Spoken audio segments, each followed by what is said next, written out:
Hello दोस्तों, नमस्कार। कैसे हैं आप सभी का स्वागत है आपके अपने YouTube channel Patel education hub में। दोस्तों, आज के वीडियो में हम आप लोगों के लिए लेकर आ गए हिंदी के टॉप 50 क्वेश्चंस को, जो अति महत्वपूर्ण क्वेश्चन आपके रहने वाले हर एक एग्जाम की दृष्टि से।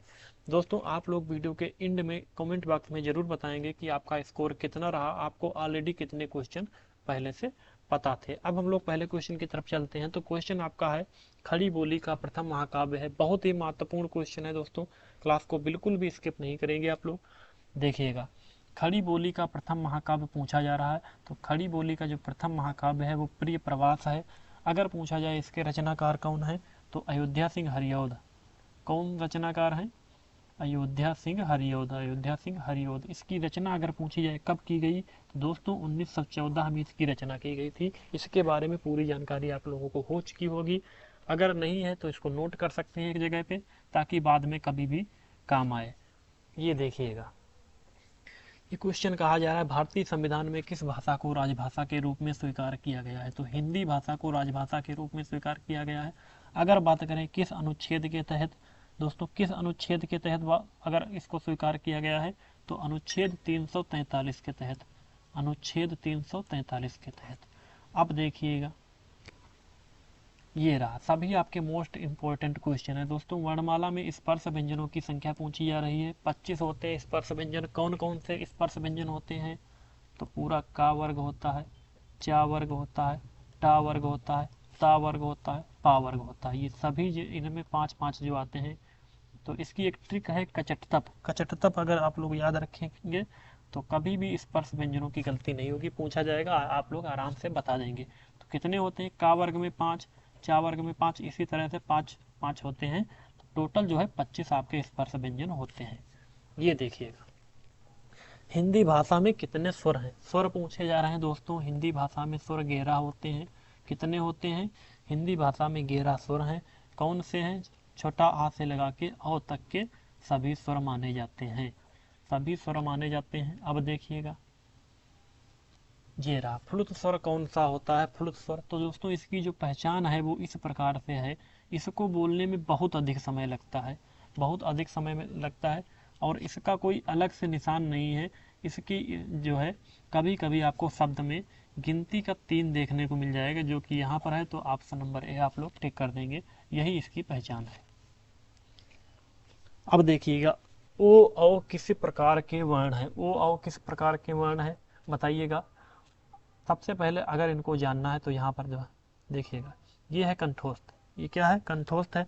मैंने कैसे कह दिया कंठोस्थ? तो अगर इनको आप लोग बोलेंगे ओ औ, तो ये लगेगा पूरी तरह से ये गर्दन से निकल के आ रहे हैं।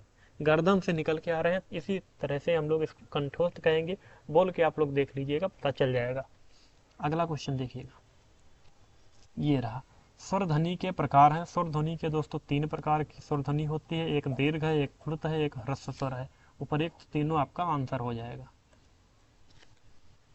क्वेश्चन नंबर 8, सघोष वर्ण कौन सा है? सघोष वर्ण कौन सा है दोस्तों?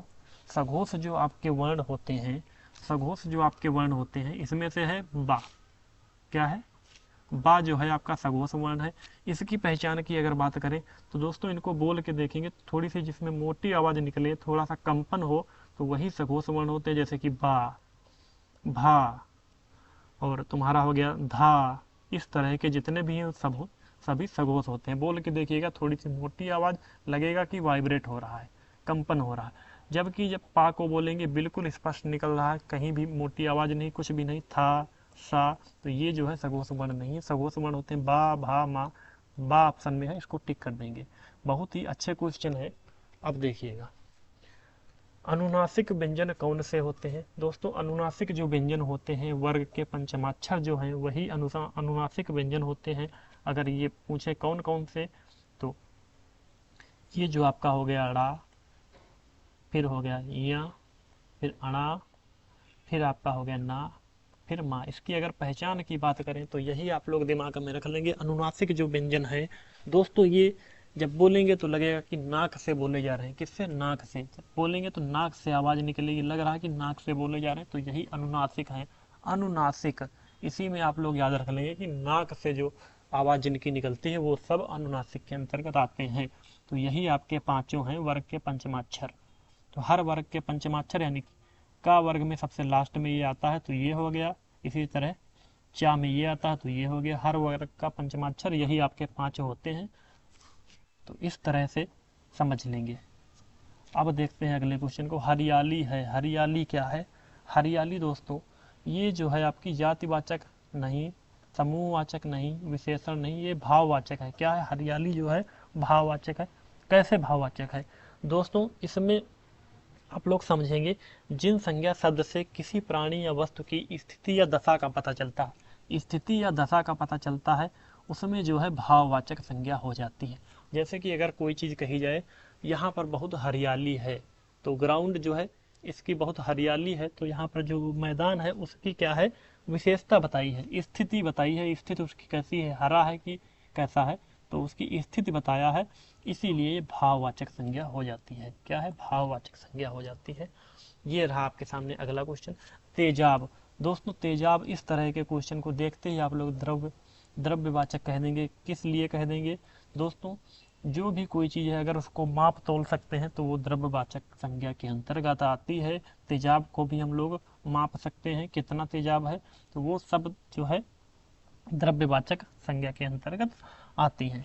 अब देखिए क्वेश्चन देख लीजिएगा। अपवाद को छोड़कर वर्णमाला के अक्षरों के नाम किस लिंग में होते हैं? दोस्तों वर्णमाला के जो समस्त अक्षर हैं वो पुल्लिंग में होते हैं। चाहे आप चेक कर सकते हैं, बा, भा, मा, या, रा, ला, वा, इनको बोल के देखिएगा, ये सभी पुल्लिंग है। अपवाद में जो तो 3 आपके अपवाद में आते हैं, छोटी ई, बड़ी ई। जैसे छोटी ई है, ई तो ये लग रहा है कि स्त्रीलिंग है। बड़ी ई ये भी स्त्रीलिंग है। ऋ से ऋषि ये भी क्या है? स्त्रीलिंग है। तो यही 3 अपवाद में है, बाकी सभी पुल्लिंग में होते हैं। बिल्कुल भी कंफ्यूज नहीं होंगे आप लोग इस तरह के क्वेश्चन को। तो अब देखिएगा अगला क्वेश्चन, ये रहा अगला क्वेश्चन आपके सामने। निम्नलिखित में से पुल्लिंग शब्द है, पुल्लिंग शब्द कौन सा है दोस्तों? इसमें देख लीजिएगा। सबसे पहले जब ये चीज़ पूछे पुल्लिंग कौन सा है, तो इनसे एक जो है आप लोग इनसे क्या कर लेंगे? एक वाक्य बना लेंगे हर एक से। जैसे सरसों अगर है तो सरसों से हम लोग वाक्य बनाएंगे। तो अगर कहा जाए सरसों बहुत अच्छी है, क्या है? सरसों बहुत अच्छी है, तो अच्छी है इसका मतलब ये स्त्रीलिंग हो गया, तो ये गलत है। कभी भी हम ये नहीं कह सकते हैं कि सरसों बहुत अच्छा है। अब ये हो गई मकई, मकई को भी अगर कहें मकई बहुत अच्छा है तो ये गलत हो जाएगा ना, तो ये भी स्त्रीलिंग है, मकई बहुत अच्छी है। अब ये आ गया सारस, सारस। अब कहें अगर सारस उड़ता है तो बिल्कुल सही बात है, सारस उड़ता है। अगर हम लोग कहें सारस उड़ती है तो ये स्त्रीलिंग, लेकिन नहीं, सारस उड़ता है। मूंग जो है, मूंग अगर कहें मूंग खाई जाती है, बिल्कुल सही। मूंग खाया जाता है तो बिल्कुल गलत हो जाएगा। इस तरह सेंटेंस बना के करेंगे, कभी भी गलती नहीं होगी स्त्रीलिंग पुल्लिंग पहचानने में। कहीं भी आपको कन्फ्यूजन हो तुरंत सेंटेंस बना दीजिएगा, उस पर एक वाक्य छोटा सा बना दीजिए, पुल्लिंग स्त्रीलिंग सामने निकल के आ जाएगा। अगला क्वेश्चन देख लीजिएगा दोस्तों। निम्न में कौन सा शब्द पुल्लिंग है? फिर से वही है, निम्न में कौन सा शब्द पुल्लिंग है? तो आशा। अब अगर इससे एक वाक्य बनाएंगे तो ये कहा जा सकता है, मुझे तुमसे ये आशा नहीं थी, आशा या उम्मीद, मुझे तुमसे ये आशा नहीं थी, यानी कि ये स्त्रीलिंग है दोस्तों। कष्ट, अब कष्ट को अगर हम लोग चेक करेंगे तो कष्ट बहुत होता है, बहुत कष्ट होता है, ये क्या है? पुल्लिंग है। ये नहीं कह सकते हैं कि कष्ट बहुत होती है या बहुत कष्ट होती है, तो यही आपका जो है पुल्लिंग है। तो ये दोनों, ये भी स्त्रीलिंग है। क्वेश्चन अगला देख लीजिएगा।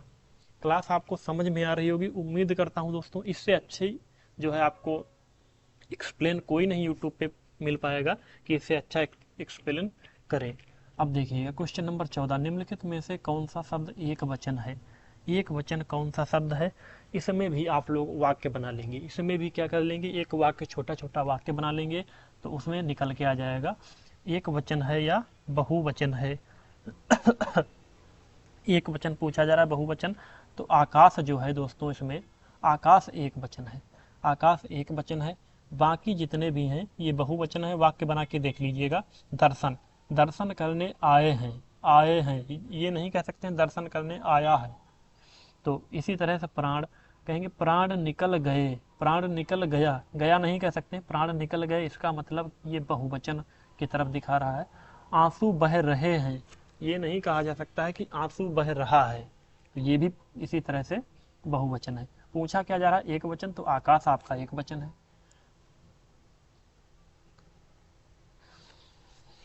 अब देखिएगा, हम ताजमहल देखने जाएंगे, वाक्य में हम है, वाक्य में हम क्या है, हम जो है क्या है, हम ताजमहल देखने जाएंगे, वाक्य में जो हम है वो दोस्तों सर्वनाम है। वो क्या है, वो सर्वनाम है। कौन सा सर्वनाम है, पुरुषवाचक सर्वनाम है।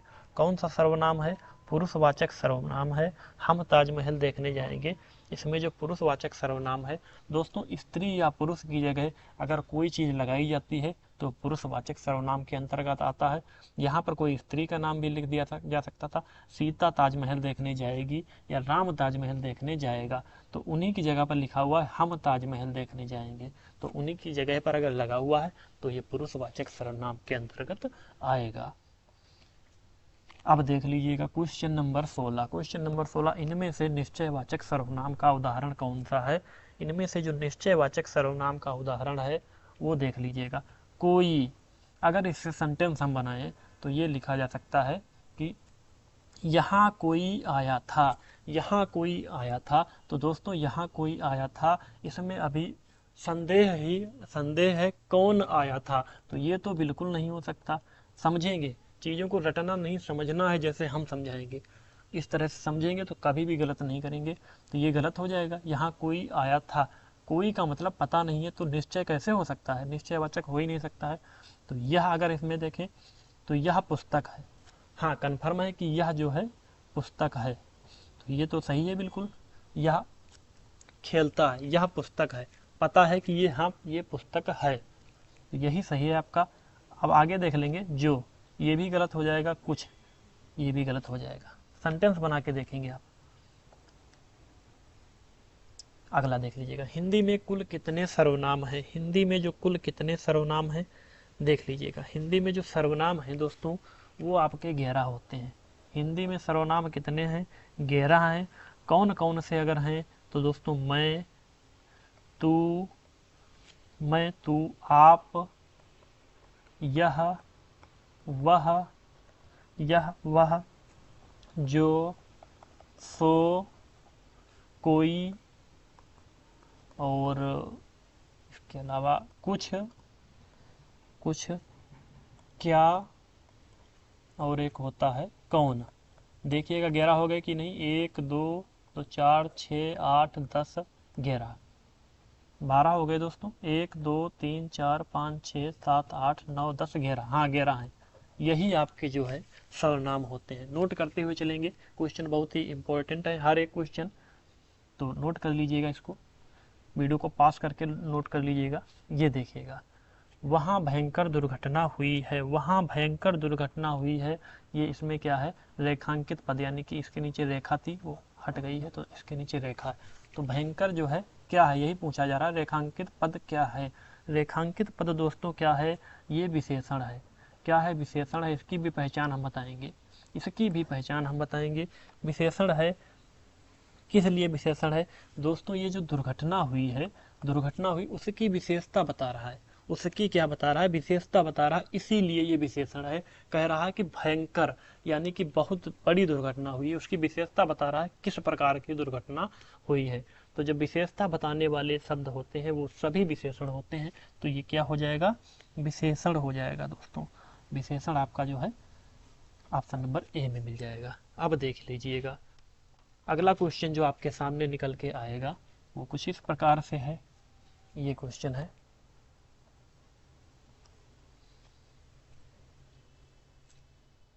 क्वेश्चन नंबर 19 नहीं आ रहा है।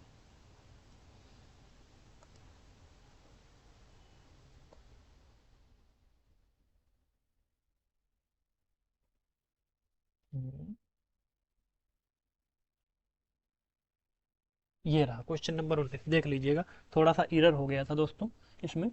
तो निम्नलिखित शब्दों में से प्रेरणार्थक क्रिया कौन सी है। प्रेरणार्थक क्रिया इसमें कौन सी है, तो प्रेरणार्थक क्रिया है दिलवाना। इसकी भी पहचान बताएंगे, हर एक चीज़ को हम लोग अच्छे से एक्सप्लेन करते हुए चलेंगे। अगर आपने आज सीख लिया तो इसके बाद में कभी भी शायद इन चीज़ों की क्लास भी आपको न लेनी पड़ी। अगर हमारे 50 से 60 प्रैक्टिस सेट आप लोग इसी तरह से देख लिए तो किसी भी जो है चैप्टर की क्लास आपको स्पेशल नहीं लेनी पड़ेगी। ये दिलवाना है। इसमें प्रेरणार्थक में जो है, इससे अगर दोस्तों देखा जाए तो इस शब्द से अगर कोई सेंटेंस बनाया जाए तो उस सेंटेंस में 2 या 2 से अधिक व्यक्तियों की होने की जो है वो पूरी वो रहेगी। क्या रहेगा? 2 या 2 से अधिक व्यक्तियों की यहाँ पर बात हो रही है, तब उसमें जो है क्या कहा जाएगा? प्रेरणार्थक क्रिया है। देख लीजिएगा, दिलवाना इसमें है। तो दिलवाना, मैंने तुमको फोन दिलवाया। तो मैंने तुमको यहाँ पर 2 लोग हो गए, एक कोई यहाँ पर होगा, तुमको जिसको भी दिलवाया 2 लोग हो गए। तो मैंने तुम लोगों को वहां भेजा। तो तुम लोगों को यानी कि 2 या 2 से अधिक लोग हो रहे हैं, तो वहां पर जो है प्रेरणार्थक क्रिया हो जाएगी 100%। यही आपका दिलवाना आंसर है। इसमें कोई भी देख सकते हैं, तो जीना, लिखना, चलना, इसमें एक ही आदमी के होने की वो है, तो इसमें ये जो है प्रेरणार्थक क्रिया नहीं है। आप लोग इससे सेंटेंस बना सकते हैं, जीना या फिर चलना या फिर लिखना। तो जो दिलवाना है यही आपका क्या है? प्रेरणार्थक क्रिया है। जैसे इसमें एक और अगर हम वो उदाहरण की बात करें, तो वह राम को जो है पुस्तक दिलवाता है, वह श्याम को घर भिजवाता है। वह राम को पुस्तक दिलवाता है, तो राम और वह 2 लोग हो गए ना। तो इस तरह से जितना भी है, जगाना, अगर पूछा जाए जगाना, जागना अगर कहेगा तो नहीं, लेकिन जगाना अगर है तो जो है प्रेरणार्थक क्रिया हो जाएगी। खिलाना, जगाना, पिलाना, ये सब प्रेरणार्थक क्रिया के अंतर्गत आती है। चलिए अगला क्वेश्चन देखते हैं। शिक्षक ने पाठ पढ़ाया, किस कारक का प्रयोग हुआ है? शिक्षक ने पाठ पढ़ाया, किस कारक का प्रयोग हुआ है? देख लीजिएगा, शिक्षक ने पाठ पढ़ाया, देखिएगा ने क्या आ गया है? इसमें ने आ गया है। तो ने वाला जो है क्या होता है? ने वाला क्या होता है? कर्ता कारक होता है कि नहीं? कर्ता कारक। यहाँ पर देख लीजिए, कर्ता ने, कर्ता की पहचान जो है, कर्ता ने कर्म को लगेगा तो कर्म हो जाएगा। ने आया है तो कर्ता ने कर्म को करण से आएगा तो करण। यहाँ पर संप्रदान में होगा के लिए हेतु, इस तरह से।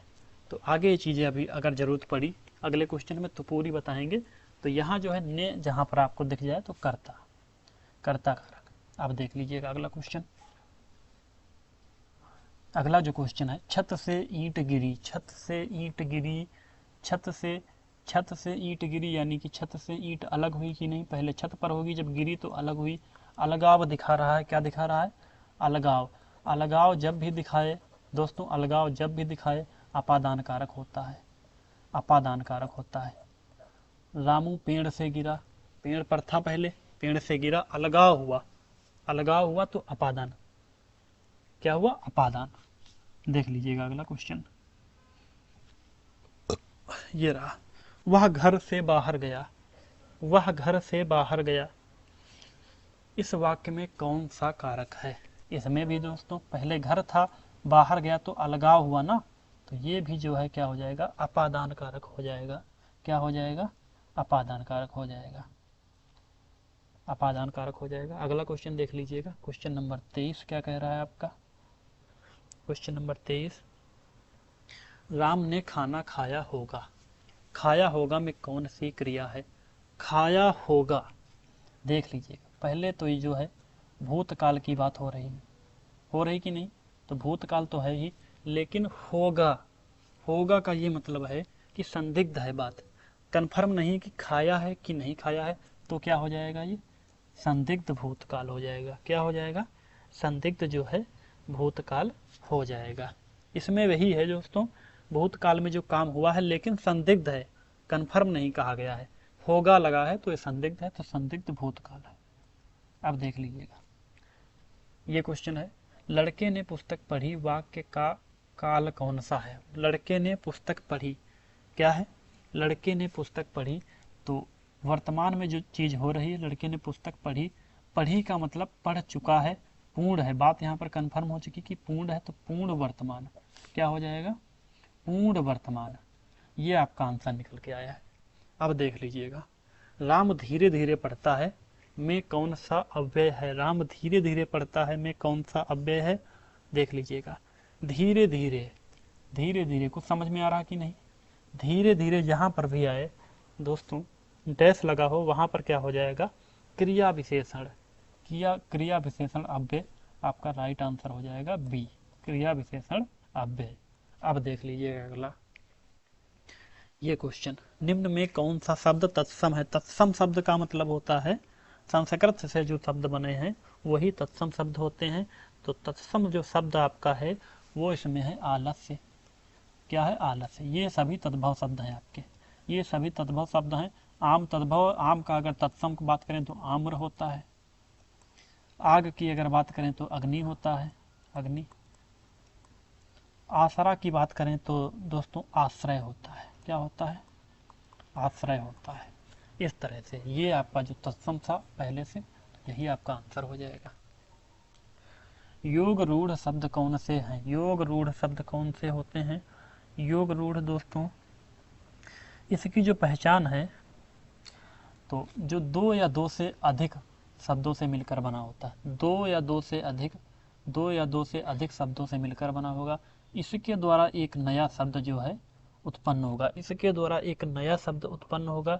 ये जो दो शब्द हैं इनकी कोई खास जो है अर्थ नहीं होगा, जबकि जो नया शब्द होगा उसका जरूर अर्थ निकलेगा। तो यही योग रूढ़ होते हैं। तो इसमें इसकी जो पहचान हमने बता दी, तो आप कहेंगे दशानन, दशानन, 10 हैं सर जिसके अर्थात रावण। जो आपका निकला है ये, उसमें तीसरा शब्द, ये विशेष जो शब्द है ये है रावण। तो ऐसे जब कोई भी आपके पास आए तो उसमें योग रूढ़ इसी तरह का होता है, दशानन। अब देख लीजिएगा, अमृत का पर्यायवाची निम्नलिखित में से कौन सा है। अमृत का जो पर्यायवाची है, सबको पता होगा अमृत का पर्यायवाची कौन सा होता है। अमृत का जो पर्यायवाची है वो पीयूष होता है। क्या होता है, पीयूष होता है। त्रिदश जो है ये दोस्तों देवता का पर्यायवाची है। किसका है, देवता का। देवता का जो पर्यायवाची है त्रिदश है। अंशु जो है, अंशु दोस्तों ये किरण का होता है, किरण या रश्मि, किरण या रश्मि, रश्मि। ये अनंत जो है, अनंत का मतलब होता है आकाश, अनंत, आकाश, ये आकाश का पर्यायवाची। ये जो पीयूष है ये आपका अमृत का पर्यायवाची है। चलिए अगला क्वेश्चन देखते हैं। आर्द्र का विलोम शब्द क्या होता है। आर्द्र का जो विलोम शब्द होता है दोस्तों शुष्क होता है। क्या होता है, शुष्क होता है। ये रहा आपका अगला क्वेश्चन। उपजाऊ का विलोम, उपजाऊ जिसमें अच्छी फसल होती है उपजाऊ कहते हैं, और जिसमें फसल बिल्कुल खराब होती है उसको ऊसर कहते हैं। इसका जो विलोम है तो ऊसर है, ऊसर या फिर बंजर भी कह सकते हैं, ऊसर। जो भी ऑप्शन आपको मिल जाए वही। तो उपजाऊ का जो विलोम है वो अनुपजाऊ या ऊसर या बंजर कह सकते हैं आप। अनुपजाऊ अगर होता तो वो भी हो जाता। अगला क्वेश्चन देख लीजिएगा। समानार्थी शब्द के लिए चतुर, चतुर के लिए जो समानार्थी, इसके जो समान अर्थ रहे होगा वो कौन सा, चतुर्थ, ये तो गलत है। चालाक, यही सही है आपका। चरम, मंद, ये गलत है। मंद तो कम बुद्धि वाले कहते हैं। चरम जो आपका होता है दोस्तों ये भी नहीं रहेगा। तो आपका जो राइट आंसर है वो ऑप्शन नंबर डी है।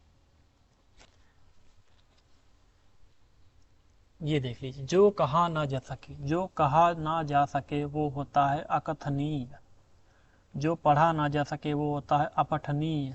तो इसका जो राइट आंसर है वो सी है, अकथनीय जो कहा ना जा सके। कथित का मतलब होता है जो कहा गया, कथित। अकथित जो नहीं कहा गया, अकथनीय जो नहीं कहा जा सकता है। पहचान जान चुके कि नहीं आप चारों की। अब देखिएगा, जो प्रमाण से सिद्ध ना हो सके उसको क्या कहते हैं दोस्तों, जो प्रमाण से सिद्ध ना हो सके, इसमें ज़्यादातर लोग यही लगाएंगे अप्रमाणित, जबकि गलत हो जाएगा। इस कुछ चीज़ें ऐसी हैं जो बिल्कुल उसका जो उत्तर सही उत्तर है वो बिल्कुल नहीं लगता है कि यही उत्तर होगा, जबकि गलत वाले को आप लोग टिक कर देते हैं। तो इस तरह के जो प्रश्न है उन्हीं को मैं वीडियो में ऐड करता हूँ। तो इसका जो उत्तर हो जाएगा वो अप्रमेय हो जाएगा। क्या हो जाएगा, अप्रमेय। अब देख लीजिएगा अगला क्वेश्चन। अब अगला क्वेश्चन, अकिंचन का अर्थ है, अकिंचन, अकिंचन का दोस्तों मतलब होता है जिसके पास कुछ भी ना हो, वो होता है अकिंचन। इसमें लिखा गया है जो निर्धन हो। निर्धन के पास कोई जरूरी नहीं है कि कुछ भी नहीं है, हो सकता है कम धन है, हो सकता है उसके पास थोड़ा सा धन है, तो वो निर्धन हो सकता है ना।